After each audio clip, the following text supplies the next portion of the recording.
Үздіктерді анықтаудың тағы бір кезеңі басталды. Су ресурстары маркетинг жауапкершілігі шектеулі серіктестігінде кәсіпорын болашағы конкурсы екінші жыл ұйымдастырылып отыр. Кәсіпорын мамандарына кәсіби деңгейін көтеріп, біліктігін арттыруға мүмкіндік беретін бұл конкурс екі кезеңнен тұрады.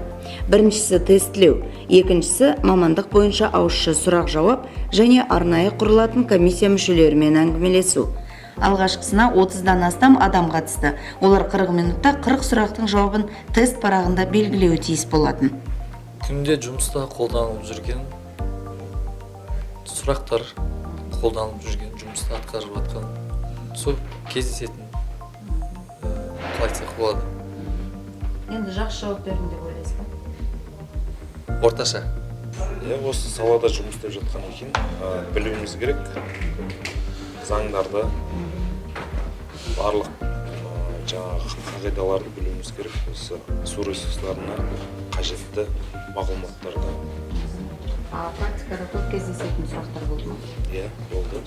Біраз сұрақ болды. Жоқ, көп қиындық туғызған жоқ, бірақ кейбір жерде тест болғаннан кейін шатасып кетуіміз мүмкін ғой деп ойлаймын. Ол енді күнделікті жұмыс істеп жатпағаннан кейін, мысалы насос жөнінде біз дейлер учаскенің начальный учаскем, насос жөнінде сұрақтар келеді. Кейбір жерде сәл қателесіп кетуі мүмкін, бірақ жалпы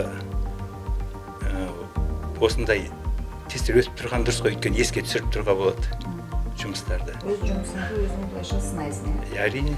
Бірінші кезеңнен іріктелген қатысушылар наурыз айында өтетін екінші кезеңде бағын сынайды. Тест сұрақтарын Смарт маман оқу орталығы оқытушылары жинақтаған.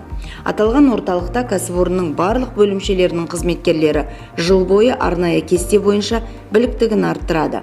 Жалпы кәсіпорын болашағы конкурсы өңір тұрғындарын сумен қамту, кәріз жүйелері бойынша қызмет көрсетуді кәсіби деңгейде жүргізетін азаматтарды анықтап береді.